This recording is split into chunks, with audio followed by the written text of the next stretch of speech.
I heard it described this way one time. A farmer, they used to farm with horses to pull a plow. And a plow horse will go until it drops. It's up to the farmer to recognize when that horse has had enough. Yep. It needs a rest because he wants to plant another crop the following year. He wants that horse to be able to do his duty at the best possibly can. So we're not only looking after Dave and Jill, but we're looking out after the church body. Yeah. Welcome back to CLF Conversations, the podcast where the coffee is strong, the theology is deeper than your group text, and the jokes, well, they're data approved. Today's episode is extra special. We're talking about something that's needed for the care of one of our own, Pastor Dave's sabbatical. That's right, he's taking a break, catching his breath, and possibly learning how to properly use the do not disturb button on his phone. We'll dive into what a sabbatical really is. Spoiler, it's not just an extended nap, although we fully support those. Why it matters and how we can be praying for Pastor Dave while he's away. Not just that he comes back refreshed, but has a deeper appreciation for dad jokes. Okay, maybe the last one's just for me. So grab your coffee, find a comfy chair, and let's talk rest, rhythms, and why even pastors need a timeout sometimes. Did you write that or did AI write that? That was, it had some help. Okay, good. Yeah, no worries. It was a little bit. I made it more sound like me. It was good. Okay. It was in your tone. Very good. Along with your dumb jokes. Very good. I mean, the timeout sounds like a punishment. I know, exactly. Dave, go to the corner. Go to the corner, Dave. We're going to sit you out right now. Well, he's in the corner right now. Yeah, we're getting a head start on But this I'm coming thing. out swinging. In this corner, we have wearing the khakis. Yeah. Weighing in at 500 pounds. Yeah. Alrighty, fellas. Well, let's jump into this. We have a very special episode of CLF Conversations to you, obviously.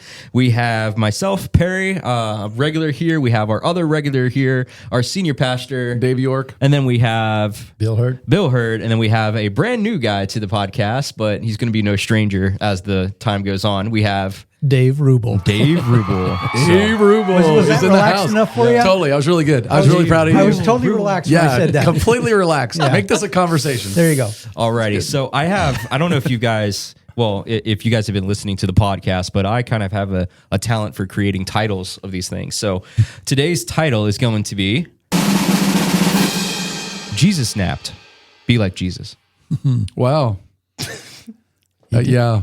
I may have stolen it from a t-shirt I have seen. Yeah. Okay. Well, I hope that Dave don't have to sleep in the storm. Yeah, that's right. I heard that somebody said one time that as taking a nap can be the most spiritual thing you ever do. I am hyper spiritual sometimes. Yeah. Yeah. Alrighty, fellas. Well, let's jump into this thing. Obviously, we've already given out our theme. We're going to be talking about Pastor Dave's sabbatical here.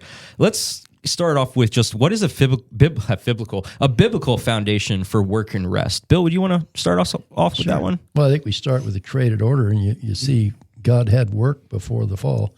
It was a good thing. It was constructive. It was helpful. It has purpose. It occupies our hearts and our minds to do good and constructive things.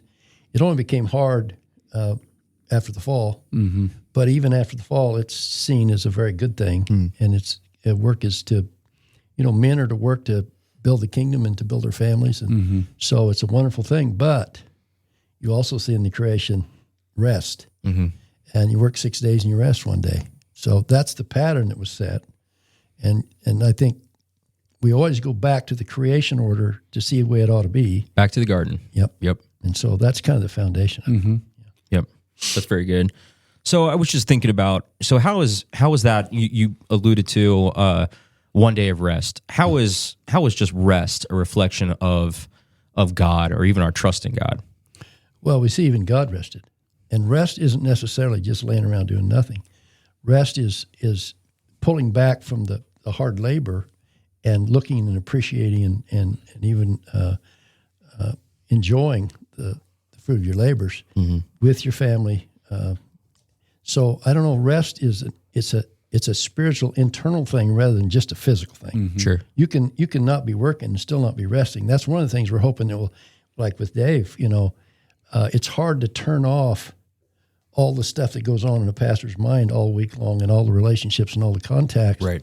But to be able to go and rest, not only physically from it, and you got to kind of pull away from it and turn the phone off, Yeah. to be able to rest internally and emotionally and spiritually. Yeah, I know I have a hard time just shutting off, for the weekend or something like that. And I'm, definitely not even under the workload or the stress or the burdens that you pastors go through. So, well, let's just jump into that. Let's get into, so when is this happening? So obviously the announcement's going to be made on Sunday here soon. By the time this podcast comes out, it's already going to have been made. So when is the sabbatical happening? Yeah, so the actual dates are June 23 through August the 15th. Okay, very good. And then, so what are you going to be doing there, Dave? I'm going to be on vacation. Yeah. So, I mean, and I think Dave Rubel could speak to this in a bit, but I mean, the beginning of this conversation started about 2 years ago. With Dave Rubel really beginning to kind of say, hey, I think it's time for Dave York to take a sabbatical. Some of it, I think, just in watching the strain and being tired, and just felt like it was time for me to take some time off. So at the elder retreat of this last year, the guys asked if I'd come back with a plan on how I'd put together 8 weeks of time off. And my original plan when I came in was I'd take 3 weeks here and 2 weeks there and 3 weeks there and denied. Yeah. So when I brought that to the team, they said, no, we want you to take 8 full weeks off. Yeah. In some sabbaticals and some churches, they want you to take, say you use half of it for rest and the other half you use for study or writing or whatever. And they made it clear that they wanted all 8 weeks to be for rest. Yeah. Yeah. Very good. So that's why we picked that. So we picked that time of the year that kind of fits with where our family is. It's the summer and our kids aren't doing a ton besides maybe work. And we had to, they're going to go with us for 2 weeks to see my family in Texas. And then Jill and I are going to go to Boston and the New England area for 2 weeks. Very and cool. then we'll be back. Yeah. Well, for somebody who's seen your calendar, for one, it kind of makes you want to cry. And for two, I can tell you that you absolutely need it and are worthy of it. Pastor Rubel, would you just kind of give us an overview on why does this matter to us? Why are we even concerned that Pastor Dave would take something as a sabbatical? Oh my goodness! I'm of course one of the elders here, and I believe that we have a responsibility for God, who gave His church good gifts.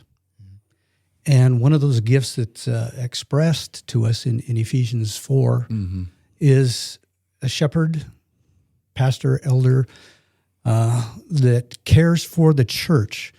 It describes his role as equipping the saints and helping them mature in their faith. And it says that God gave us that, so it's a gift. And He's required to care for Christ's bride, the church, Christ's household that He purchased with His own blood. And so then I think it's incumbent on us as a church to care for the gift. And that's the pastor. And we feel that, and I know Bill will agree with me, as elders in the church, is to look out after him. Dave loves the church. Yep. And he loves serving. He loves caring. He just doesn't have an off switch. And so that was why Dave was mentioning a couple of years ago, I started pressuring him a little bit about this, taking that break where he can get away from, well, maybe that's not the right word. He's not anxious to get away, but he has to have some downtime. Paul puts it very succinctly when he speaks of the daily pressure on me and my anxiety for all the churches. It never leaves you. It's 24/7, and you can't escape that pressure. And not only that, but it's not just Dave we're worried about. We're concerned, and worry is probably not the right word, but we're concerned about Dave's getting rest, getting relaxed, rebooting. But we're caring for his wife too. 100%. Because whatever anxiety that he feels and the concerns and pressures that are on him, it will naturally spill over to his wife. So we're caring for both Dave and Jill here, and because we want him to go the distance. Yeah. And I believe Dave intends on going the distance. So let's, as a church family, let's take care of the good gifts that God's given us. Yeah, amen to that. Bill, would you have anything to add on that one? Yeah, I think one of the things that's interesting, I was in business my whole life and I was in ministry the whole time, but now that I'm almost full-time in ministry, I see what I was feeling when I was working in counseling all the time. I couldn't turn the counseling part off. I could turn the business part off. It's different. I could compartmentalize a business and just shut it off and do family. Relationships, you really can't shut them off. You need to be praying for people. You need to be figuring and strategizing and studying. And so what I see in the pastor's role that I didn't see until I was at it more full time without the other demands, I began to realize why God set it up the way he did. You know, he didn't just have sabbaticals for his spiritual leaders. He had sabbaticals for the whole nation of Israel.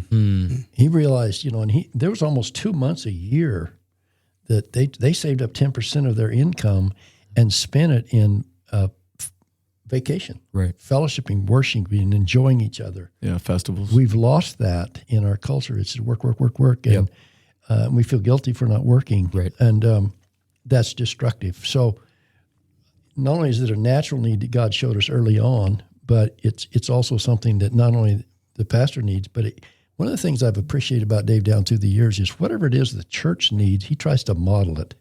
So if it's like even the need to be transparent and confess our sins, he would be transparent and confess his sins. What's that do? That gives us permission to do the same thing. I would say that probably him taking a sabbatical and getting the rest he needs, that will affect how our body does with our own rest. So I think those are all things we have to look at as one of the things it says when you look at Peter, chapter 5, when he's talking about how to lead as an elder, he says you model it. It's by example. And so us as elders saying it's important for our pastor to get rest, we're also saying it's important for the rest of the people to do the same kinds of a thing and take care of their families. So again, modeling is a big part of this. Yeah. And Bill, I know that you know this, but there's even a sabbatical for land for the farmer. Right. He's to farm that field and raise his crops, and he's to let it set fallow for a year. Right. So we see that throughout God's word, the importance of that. Yeah. And Yep. Pastor Dave, I wanted to, Dave Rubel. There's too many Daves here. Pastor Rubel, would you help us out, follow up on the question with, you discussed how it matters for Dave. Can you touch a little bit on how, yes, we're caring for Dave, we're caring for Jill, but even in an abstract way, we're also caring for the church as well. In this. Can you touch on that a little bit? Absolutely. I heard it described this way one time. A farmer, they used to farm with horses to pull a plow. And a plow horse will go until it drops. It's up to the farmer to recognize when that horse has had enough. Yep. It needs a rest because he wants to plant another crop the following year. He wants that horse to be able to do his duty at the best he possibly can. So we're not only looking after Dave and Jill, but we're looking out after the church body. Yeah. We want him to be refreshed. We want him, and there's going to be some rebooting time for him, even though he's not going to go preparing for next year, but he's going to be spending some time with the Lord. Yeah. And that's always going to benefit how he preaches, how he cares for, how he loves God's church. And Bill mentioned the example that he sets. Just a quick example. In our elder meetings, each one of us will at times say something that we wish we hadn't. Dave early on set an example when he does that. Before the evening's over, we'll get a message from him that says, "Hey guys, I stepped over the line. Can you forgive me?" He set an example for us that each one of us follows in those meetings. And I had a guy ask me, how is it that your elder board works so well together? Well, our senior pastor sets an example that all of us follow, and a level of humility that we bring to our interaction with each other. Yeah. And so for us to function well, we need Dave to function well. And we want to care for the church. Yep. And if we're caring for him, ultimately we're going to be caring for the church too. So, Pastor York, how do you feel about Pastor Rubel calling you a horse? or do you say nay? That would be a workhorse. Yeah, I will not give acknowledgement to your dad joke or your pun. But he did say a workhorse, which it's kind of a compliment. But I will say this though. I think that a couple things on it that. First of all, I want to make notice that everybody recognize this is on record. that the elders, every time they mention me giving the leadership of the church, is always about me confessing sin, which means that there's a lot of it. Oh man, where's my? I know. So let's make note of that. That every time the example is made, that it's because I'm confessing sin, which tells you something about me.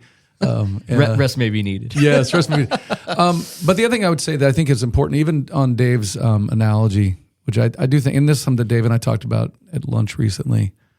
I have to have time off mandated. He does. Yeah. I'm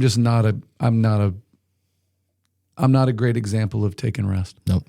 And so I think that, I think in Perry, you've heard me say this, and I think Luis and others that have followed me and been trying to learn from me, I've always said, look, just do what I'm telling you. Don't do how I'm doing it.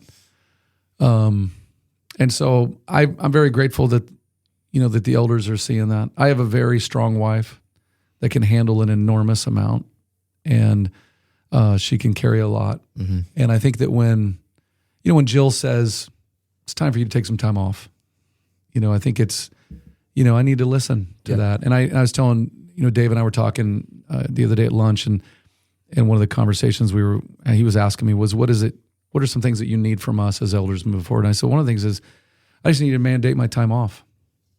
I need you to say to me, you have 4 weeks of vacation or 2 weeks of vacation this year, and we need to see your calendar that it's being done. Yeah. And I'm just being honest with that. Yeah. And so the time off for me, I told Dave, what's funny is when it was mandated that it had to be 8 weeks, originally I was like in this terror, like, oh my word, what am I going to do with 8 weeks? Like that.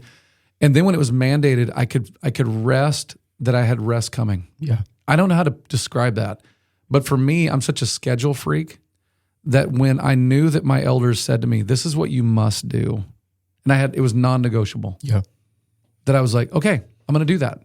And so now it sounds funny, but now I'm working to rest. Yeah. And I'm looking forward to that. Yeah. I mean, I know it sounds really weird, but that's just kind of how I operate. I'm not the guy that works for the weekend. Right. I've never been that guy. Right. And I'm grateful I'm not that guy, but it does come with a price. Yeah. And like Dave said, I would be the horse that would just kind of stick my nose down and keep grinding until I kind of fall over, and everybody goes, hey, what happened to Dave? Yep.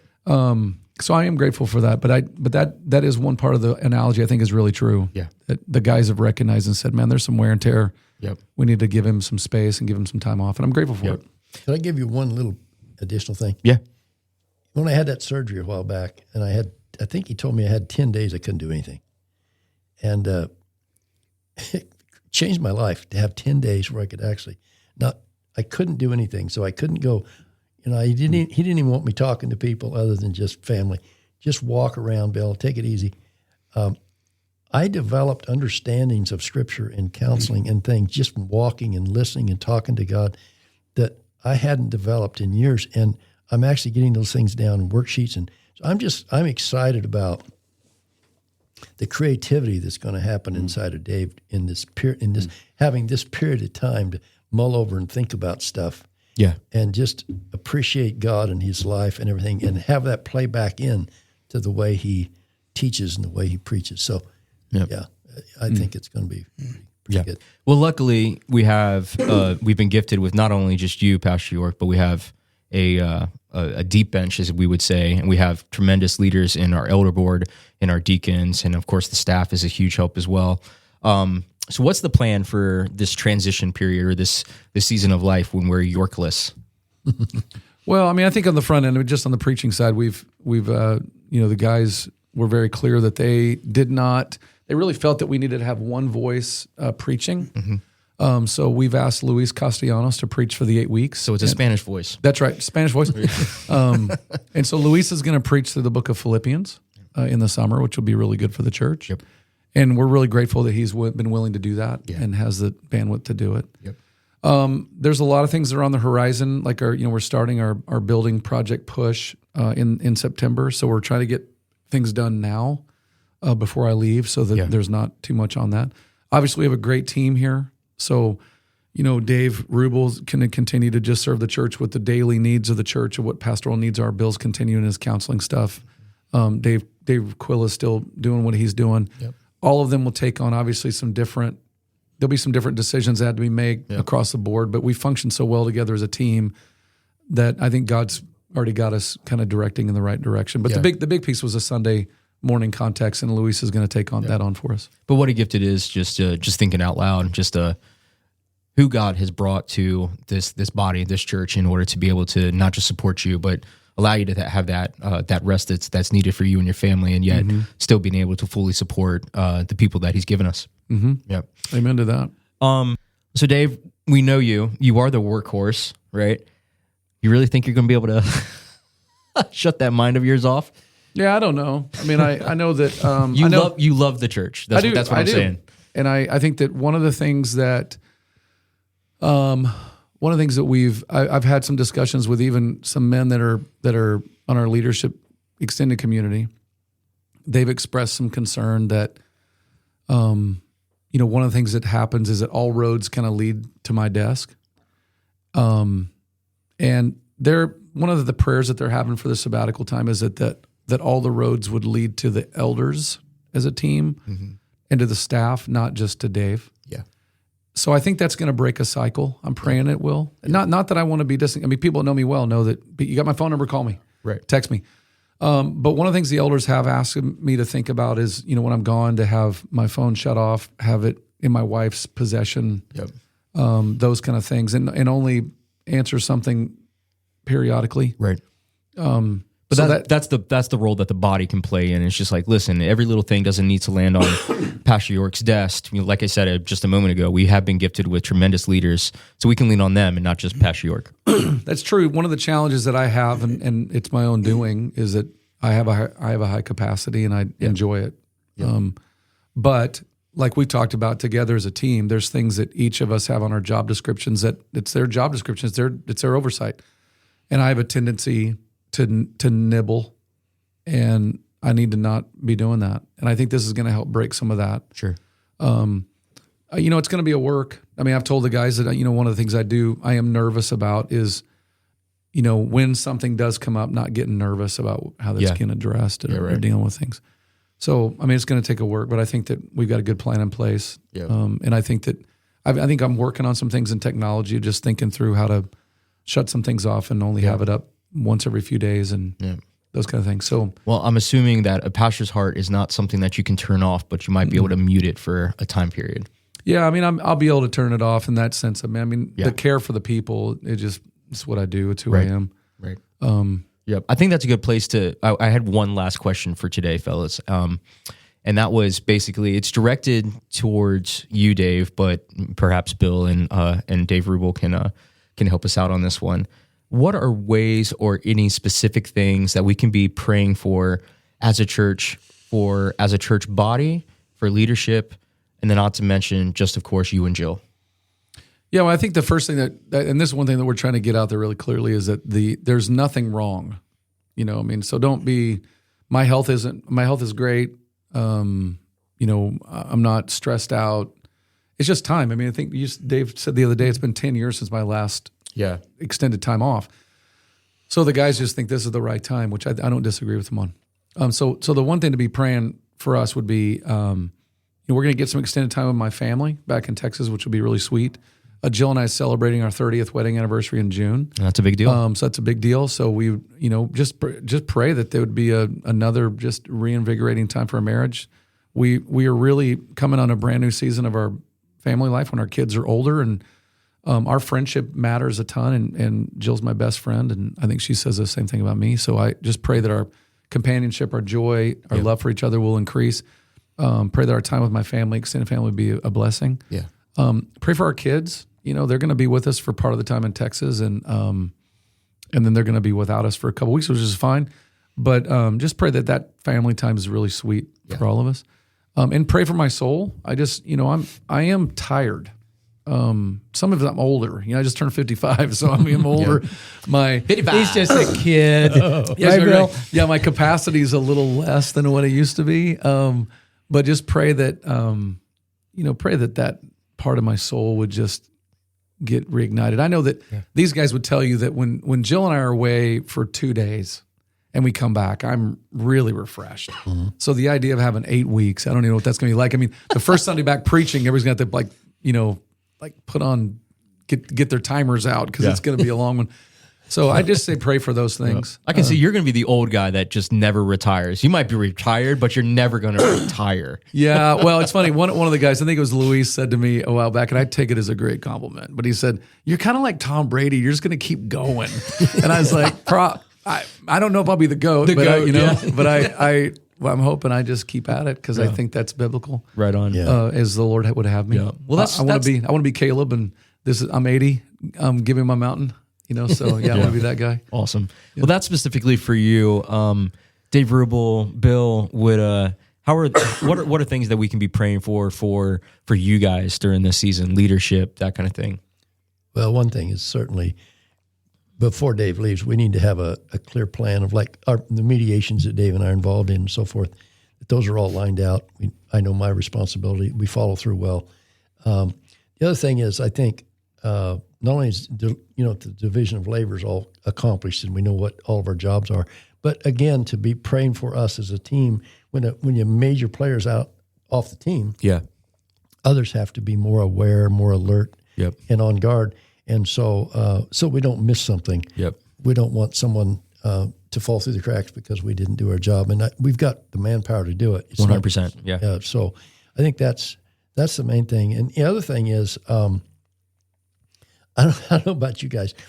When I go somewhere and I take like even 10 days off, which I've done to go hunting or something, it takes me at least 3 days to get my mind in a different place.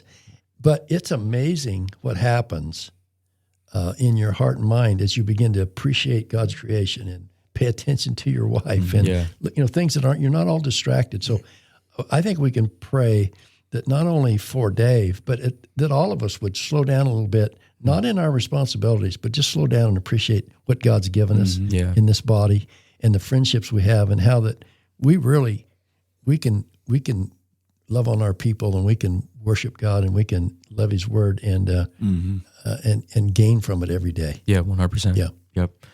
Dave Rubel, did you have anything on that? You can be praying that we lean into each other's giftings. One of the things we recognize on our elder board is each one has a special gifting and area that God has given them a special level of wisdom, right? And that we can lean into those. And particularly in one of the things that we kind of rest on Dave's leadership. He brings a leadership to what we do. He kind of the glue that holds that together, and that we step up and function in that. So my main prayer is going to be for Dave and Jill. I really want them to be able to enjoy their marriage, enjoy a level of freedom. He doesn't have to preach every week, and he's going to miss that. I know. I give him maybe 3 days without checking in. So we need to pray for Jill. We need to start a poll on that. We really do. Don't give him his phone. Over under. Place your bets. Yes, exactly. Over under. Not good.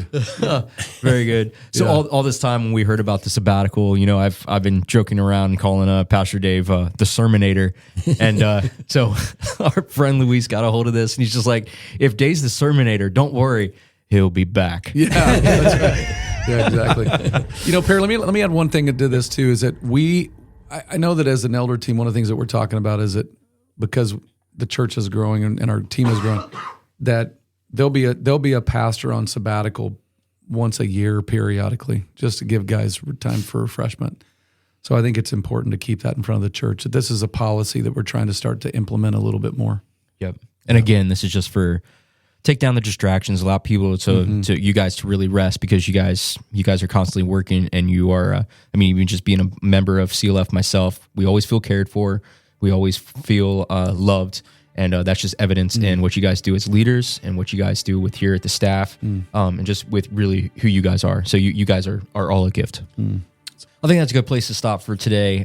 Thank you, Bill Hurd, Pastor Bill Hurd, Pastor Dave Rubel, and Pastor York for joining us on this special episode. And well, we can be praying that Dave just sits in the corner and does his thing. Yeah, right.